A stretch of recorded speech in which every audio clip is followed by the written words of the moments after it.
राधे राधे। शारदीय नवरात्रि की आप सभी को शुभकामनाएं। कल नवरात्रि के पहले दिन श्री दुर्गा सप्तशती का पाठ का प्रथम अध्याय पूरा किया। आज दूसरे दिन हम द्वितीय और तृतीय अध्याय का पाठ करेंगे। या देवी सर्वभूतेषु शक्तिरूपेण संस्थिता नमस्तस्यै नमस्तस्यै नमस्तस्यै नमो नमः। चलिए अब द्वितीय अध्याय शुरू करते हैं। आप सभी लोग भी श्रवण करें। द्वितीय अध्याय। देवताओं के तेज से देवी की उत्पत्ति और महिषासुर सैन्य का विनाश। विनियोगार्थ।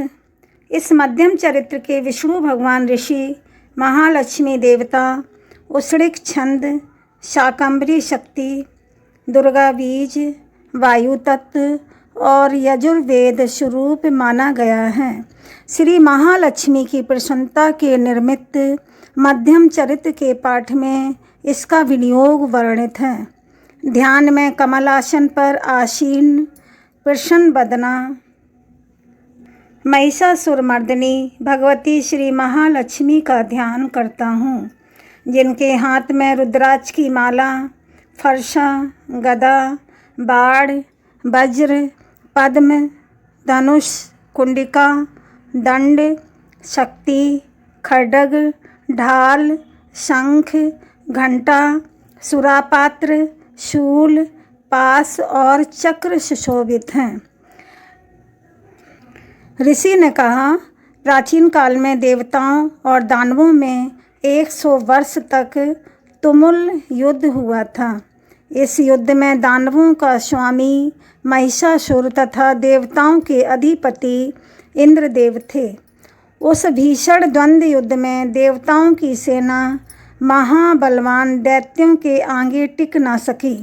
समस्त देवताओं पर विजय लाभ करके दैत्यराज महिषासुर ने इंद्र के सिंहासन पर अपना आधिपत्य जमा लिया। तदंतर हारे हुए सभी देवगण सृष्टिकर्ता ब्रह्मा जी को अगुआ बनाकर उस स्थान पर गए जहाँ भगवान शिव तथा विष्णु विराजमान थे। वहाँ जाकर देवताओं ने महिषासुर के शौर्य तथा अपनी पराजय का आद्योपांत वर्णन किया। देवताओं ने कहा, हे भगवान, महाबली महिषासुर सूर्य, चंद्र, अग्नि, वायु, इंद्र, यम, वरुण तथा अन्यान्य देवताओं के अधिकार हस्तगत करके स्वयं ही सब देवों का स्वामी बन गया है। उस विधर्मी महिषासुर ने सभी देवों को उनके स्थान स्वर्ग से च्युत कर दिया है और अब वे निष्कासित देव भूतल पर मनुष्यों के समान भटक रहे हैं। असुरों की यह सारी घटना मैंने आप लोगों के सम्मुख निवेदित कर दी। अब हम देवगण आपके शरणापन्न हुए हैं। आप विचार करके उस दानव के वध का कोई उपाय बतलाइए। देवताओं के मुख से ऐसी बात सुनकर भगवान विष्णु और शिवजी दैत्यों पर बहुत ही कुपित हुए। इस कांड से उन देवादिदेव की भुएं चढ़ गईं और मुंह टेढ़ा हो गया।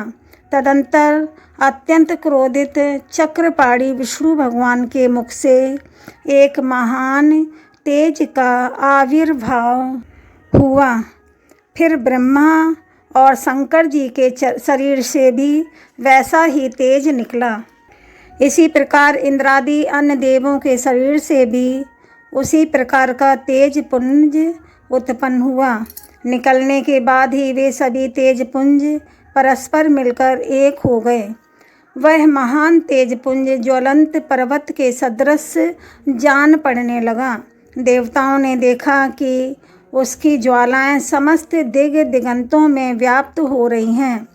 समस्त देवों के शरीर से प्रादुर्भूत तेजपुंज अतुलनीय था।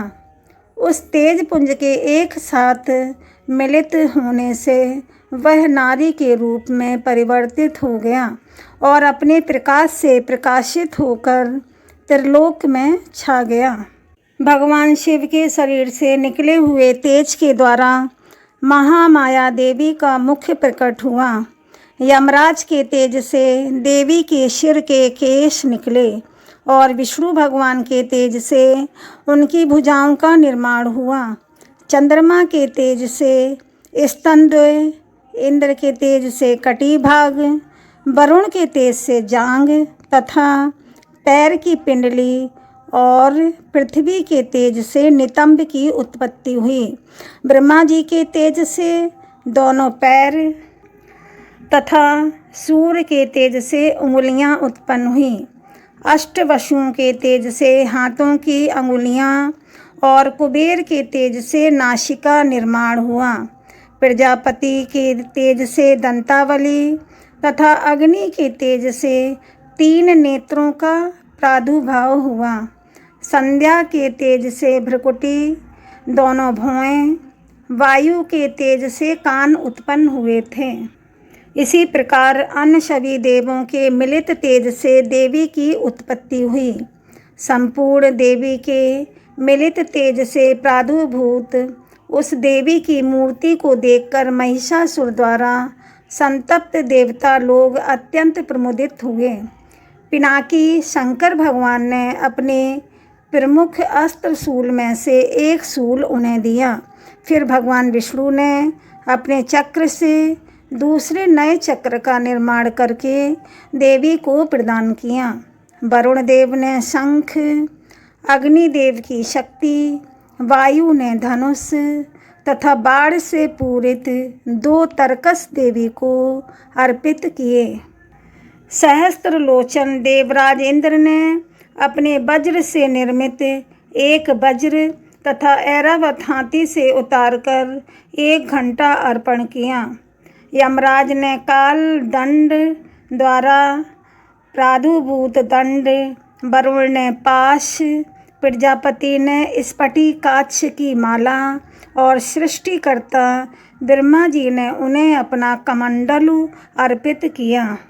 देवी के समस्त रोमकूपों में सूर्य ने अपनी रश्मियों का तेज भर दिया। काल ने उन्हें अपनी चमचमाती हुई तलवार और ढाल दे डाला। क्षीर सागर ने उज्ज्वल हार, कभी जीर्ण न होने वाले 2 दिव्य वस्त्र, दिव्य चूड़ामणि, 2 कुंडल, कड़े, समुज्ज्वल अर्धचंद्र, भुजाओं के लिए केयूर, बाहुओं में धारण करने का एक प्राचीन आभूषण बाजूबंद प्रदान किया। दोनों चरणों में धारण करने के लिए विमल नूपुर, गले की उत्तम हंसुली और सभी उंगलियों में धारण करने के लिए रत्न जटित अंगूठियां भी अर्पित की।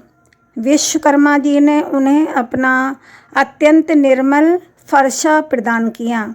इसके साथ ही साथ उन्होंने अनेकों प्रकार के अस्त्र और कभी युद्ध न होने वाले कवच दिए।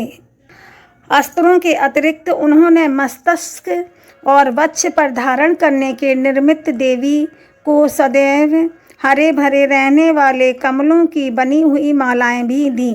सागर ने उन्हें सुंदर कमल पुष्प भेंट किए और हिमालय पर्वत ने उनकी सवारी के लिए सिंह तथा अनेकों प्रकार के रत्न आदि भेंट किए। धन के स्वामी कुबेर ने मधु से पूरित पात्र दिया। संपूर्ण पृथ्वी को धारण करने वाले नागराज शेष ने बहुमूल्य मणियों से विभूषित नागहार का उपहार दिया। इसी प्रकार अन्य देवों ने भी अपने अपने अस्त्र शस्त्र और आभूषण देकर देवी का सम्मान किया। इसके अनंतर उच्च स्वर से अट्टहास करते हुए देवी ने बारंबार गर्जन किया। उनके भयंकर गर्जन से संपूर्ण आकाश गुंजायमान हो उठा। देवी के घोर गर्जन से उत्पन्न भयंकर शब्द कहीं समा न सका, जिससे तीनों लोक क्षुभित हुए और समुद्र भी कांप उठा। पृथ्वी में भूकंप आ गया और समस्त पर्वत हिलते हुए थरथराने लगे। उस समय देवताओं ने अत्यंत प्रसन्न होकर भगवती सिंहवासिनी देवी का सिंहवाहिनी देवी का जय जयकार किया। इसके पश्चात महर्षियों ने भी नतमस्तक होकर देवी की स्तुति की। समस्त विश्व को क्षुब्ध देखकर असुर लोग अपनी संपूर्ण सेना को कवचादि से सज्जित कर हाथों में अपने आयुधों को लेकर एकाएक उठ खड़े हुए। उस समय महिषासुर अत्यंत क्रुद्ध होकर बोल उठा, आहा, यह सब क्या हो रहा है। तदंतर संपूर्ण असुरों से घिरा हुआ वह महिषासुर देवी की भयंकर नाद की ओर लक्ष्य करके दौड़ पड़ा। उसने सबसे आगे जाकर देखा, वह देवी अपनी अलौकिक प्रतिभा से त्रिलोक को प्रकाशित कर रही थी। उनके पदभार से पृथ्वी रसातल में बोझिल होकर दबी जा रही थी।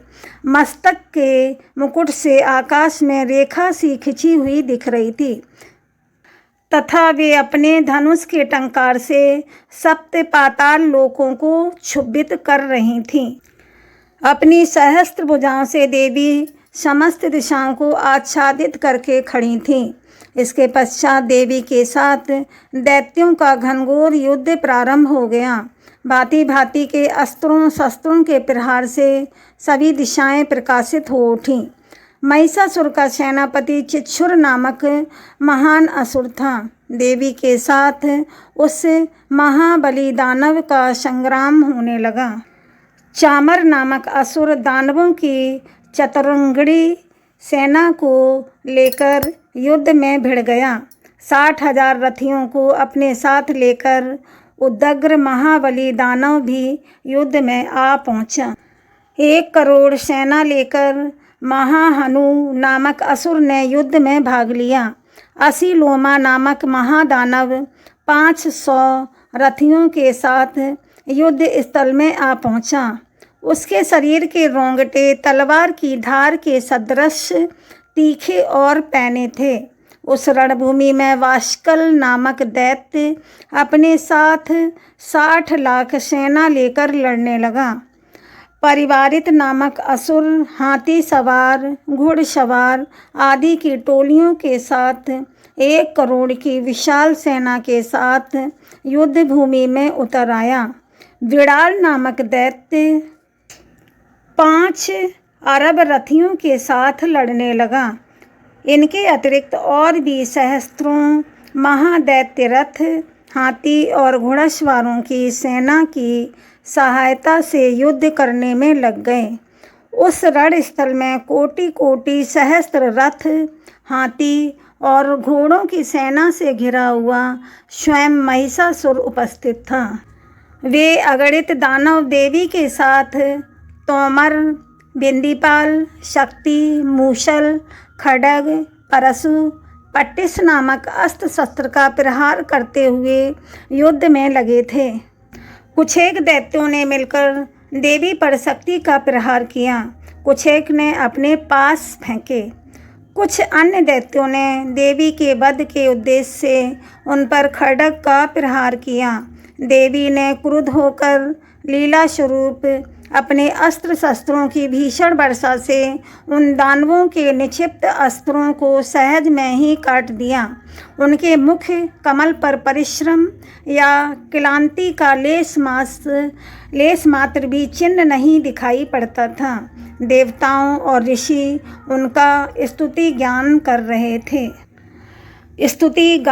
रहे थे तथा वह महामाया परमेश्वरी उन दैत्यों पर अपने अस्त्र शस्त्रों की बौछार कर रही थी। देवी का वाहन सिंह भी क्रुद्ध होकर अपने गर्दन के केशों को हिलाता हुआ दैत्यों की सेना में इस प्रकार भ्रमण करने लगा, मानो किसी वन में दावा अग्नि फैलकर क्रमशः बढ़ रही हो। देवी ने रणस्थल में युद्ध करते हुए दानवों के साथ जितने श्वास छोड़े वे सभी सैकड़ों हजारों गणों के रूप में परिणत हो गए। हाथ में परशु, भिंदीपाल, खड्ग तथा पट्टिस आदि अस्त्रों द्वारा दानवों से युद्ध करने में लग गए। एक देवी की शक्ति से वर्धित गण लोग असुरों का संहार करते हुए नगाड़े, शंख आदि बाजे बजाने लगे। उस सम्रांगण में कितने ही गढ़ मृदंग आदि बाजे बजा रहे थे। इसके पश्चात देवी ने त्रिशूल, गदा, तलवार चलाकर तथा शक्ति की वर्षा करके सैकड़ों असुरों का विनाश कर दिया। कितने ही राक्षसों को घंटे की भयंकर आवाज़ से अचेत करके वध कर दिया। अनेकों दैत्यों को देवी ने अपने पास में बांधकर भूमि पर घसीटा और कितने ही दानव उनकी पैनी तलवार के प्रहार से दो दो टुकड़ों में विभक्त हो गए। कितने ही राक्षस उनकी गदा के आघात से आहत होकर धराशायी हो गए। कितने ही मूसल की चोट खाकर आहत अवस्था में मुंह से खून उगलने लगे। शूल के प्रहार से बच्छा स्थल फट जाने के कारण कितने ही दैत्य भूमि पर गिर गए। देवी की बाढ़ वृष्टि से कितने ही दैत्यों का कटी प्रदेश भंग हो गया। बाज पक्षी की तरह वेग से झपटने वाले दानव अपने प्राणों का त्याग करने लगे। कितने ही राक्षसों की भुजाएं आघात से छिन्न भिन्न हो गईं। कितनों की गर्दनें कट गईं। कितनों के मस्तक खंड खंड होकर भूमि पर गिरने लगे। कुछ दैत्यों के शरीर बीच के भाग से ही विदीर्ण हो गए। कितने राक्षस जांघहीन हो जाने से धरती पर गिर गए। देवी ने कितने ही दैत्यों के एक बाँह, एक पैर तथा एकाक्ष करके दो टुकड़ों में विदीर्ण करके उनका संहार कर डाला। कितने ही योद्धा राक्षस देवी के द्वारा छिन्न मस्तक होकर भी पुनः संभल कर उठते थे और केवल धड़ के सहारे ही अच्छे अच्छे अस्त्र शस्त्रों को हाथ में लेकर युद्ध करने में तत्पर हो जाते। कटे हुए कबंध युद्ध के बाजों के स्वर पर नाचने लगते थे। कटे हुए कितने ही धड़ हाथों में खड्ग, शक्ति और रिष्टि नामक हथियार लिए दौड़ते थे और कितने ही अन्य दैत्य ठहरो ठहरो कहकर देवी को युद्ध के लिए प्रेरित करते थे। जिस भूमि पर यह घनघोर युद्ध हुआ था वहाँ की जमीन देवी द्वारा निक्षिप्त रथ, हाथी, घोड़े और दानवों की लाशों से ऐसी आच्छन्न हो गई थी कि वहाँ पर किसी का गमनागमन संभव नहीं था। दानव दल में हाथी, घोड़े और मृतक असुरों के शरीर से इतना रक्त प्रवाह हुआ था कि वहाँ कुछ ही क्षणों में खून की बड़ी बड़ी नदियाँ प्रवाहित होने लगीं। जिस प्रकार तृण समूह और काष्ठ की विशाल राशि को अग्नि कुछ ही क्षणों में भस्म कर देती है, उसी प्रकार जग जननी जगदम्बा ने असुरों के उस विशाल सैन्य समूह को क्षण भर में नष्ट कर डाला। देवी का सिंह भी अपनी गर्दन के बालों को हिला हिलाकर घोर गर्जन कर रहा था। कितने ही दैत्यों की उस गुरु गर्जन से ही मानो प्राण पखेरु निकले जा रहे थे। देवी के गणों ने भी उन दानवों के साथ ऐसा भीषण युद्ध किया जिससे आकाश में दर्शक बने देवतागण भी बहुत ही प्रसन्न हुए और उन पर आकाश मार्ग से सुमन की वृष्टि करने लगे। द्वितीय अध्याय समाप्त। बोलो माँ शेरोवाली की। तृतीय अध्याय महिषासुर वध। ध्यान। जगदम्बिका के श्री अंगों की शोभा सहस्त्रों उदित होते हुए सूर्यों के तुल्य हैं। उनकी रक्तवर्ण की साड़ी के साथ गले में मुंडमाला सुशोभित हो रही हैं। दोनों स्तन उनके रक्त चंदनार्चित हैं। उनके कर कमलों में जपमाला, विद्या, अभय तथा वर नामक ये 4 मुद्राएं शोभा पा रही हैं। उनका मुख कमल त्रिनेत्रों से युक्त होकर शोभायमान हो रहा है। मस्तक पर रत्न जड़ित मुकुट के साथ ही चंद्रमा भी विराजमान है। ये स्वयं कमल आसन पर आसीन है। ऐसी देवी को मैं भक्ति युक्त चित्त से नमस्कार करता हूँ। ऋषि ने कहा, इस प्रकार दानवी सेना का संहार होते हुए देखकर सेनापति छिछुर क्रोधित होकर अंबिका देवी से युद्ध करने के लिए उनके सम्मुख आया। सुमेरु पर्वत के शिखर पर होने वाली मेघों की वर्षा की भांति वह दानव देवी पर अपने बाणों की वर्षा करने लगा। तत्पश्चात देवी ने अपने बाणों से उसके बाण समूहों को अनायास ही नष्ट करके उसके सारथी और रथ के घोड़ों को मार डाला। इसके साथ ही उसके धनुष तथा ध्वजा को भी काटकर फेंक दिया। धनुष के कट जाने पर उसके समस्त अंगों को अपने बाणों से छेद डाला।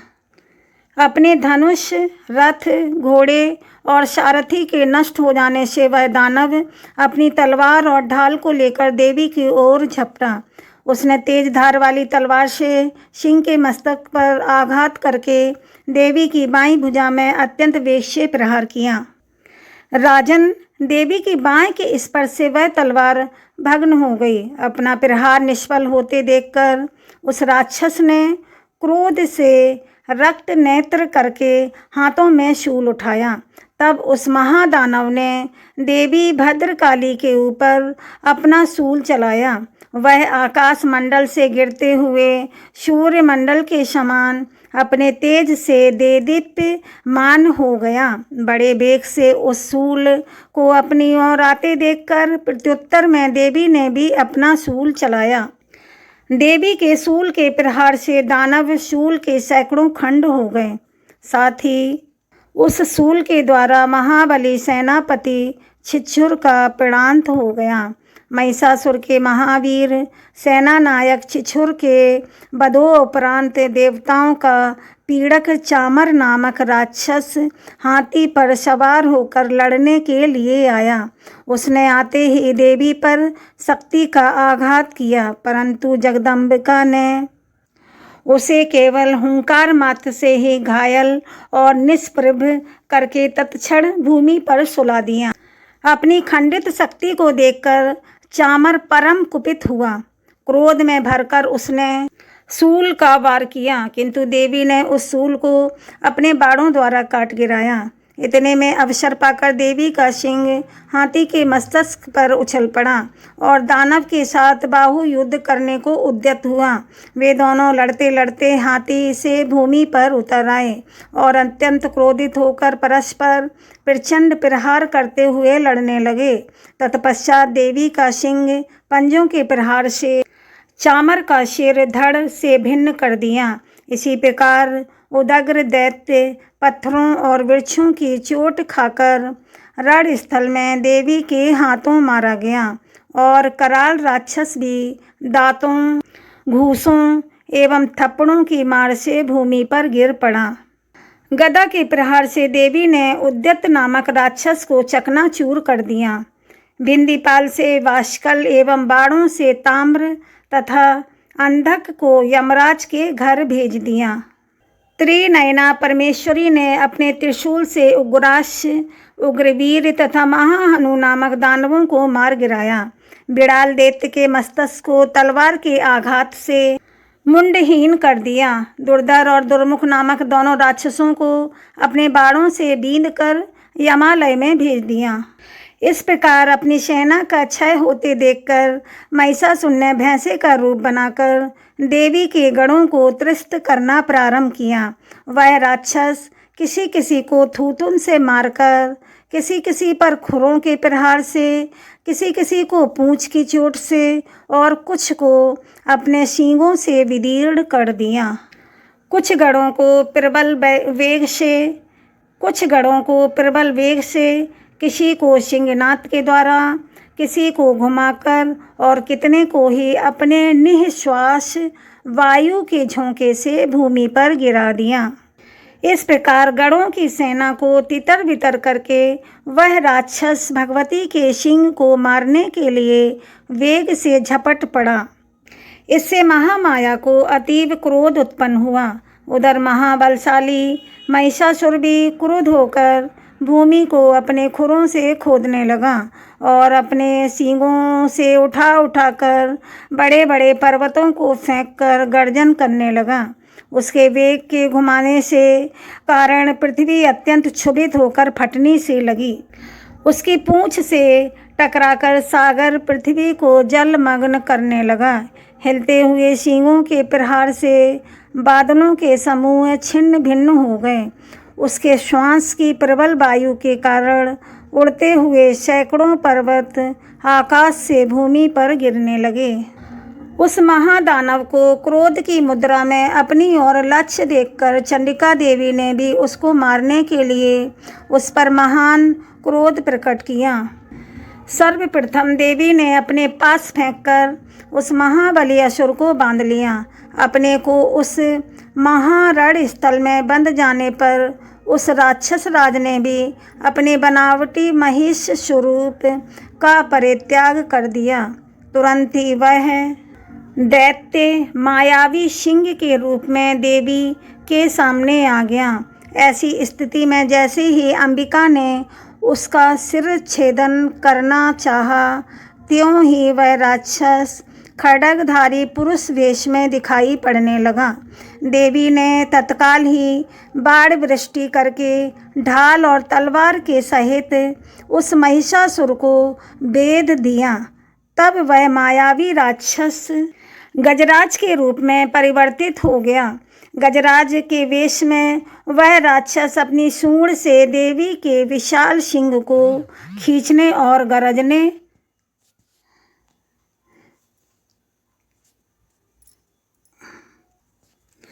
लगा। खींचने का प्रयास करते ही देवी ने अपनी तलवार से उसकी सूंड काट ली। तदंतर उस महादानव ने पुनः अपने पहले वाले भैंसे के रूप को ग्रहण कर लिया और पहले की तरह चराचर प्राणियों सहित त्रिलोक को आतंकित करने लगा। तत्पश्चात जग जननी चंडिका भवानी बारंबार उत्तम मधुपान करते हुए आंखें लाल करके हंसने लगीं। वह राक्षस बल और पराक्रम के मद में उन्मत्त की भांति घोर गर्जन करने लगा और अपने सींगों पर उठाकर पर्वतों को देवी पर निक्षेप करने लगा। उस समय उसके चलाए हुए पर्वतों को देवी ने अपने बाणों से विचूर करते हुए बोली।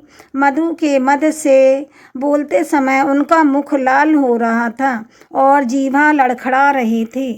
देवी बोली, ओ मूढ़, मैं जब तक मधुपान करती हूँ तब तक तू खूब मनमानी गरज ले। मेरे हाथ से यहीं तेरी मृत्यु होने पर अब शीघ्र ही देवगण भी गर्जन करेंगे। ऋषि ने कहा। ऐसा कहकर देवी उछलकर उस दैत्य पर चढ़ बैठी। अपने पैरों से उसे दबोचकर देवी ने शूल से उसके कंठस्थल में प्रहार किया। दबाव के शिकंजे में जकड़ा होने पर भी महिषासुर अपने मुख से दूसरे रूप में बाहर होने लगा।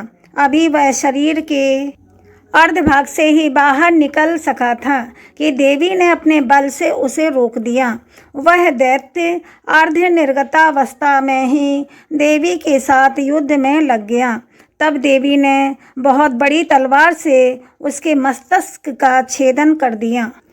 महिषासुर के मरते ही उसकी बची कुछी सेना हाहाकार करती हुई भाग खड़ी हुई तथा समस्त देव अत्यंत आनंदित हुए। देवताओं ने दिव्य महर्षियों के साथ मिलकर माँ भगवती दुर्गा की स्तुति की। गंधर्वराज प्रमुदित होकर गान करने लगे तथा अप्सराएं भी नाचने लगीं। तृतीय अध्याय समाप्त। बोलो शेरों वाली मैया की जय।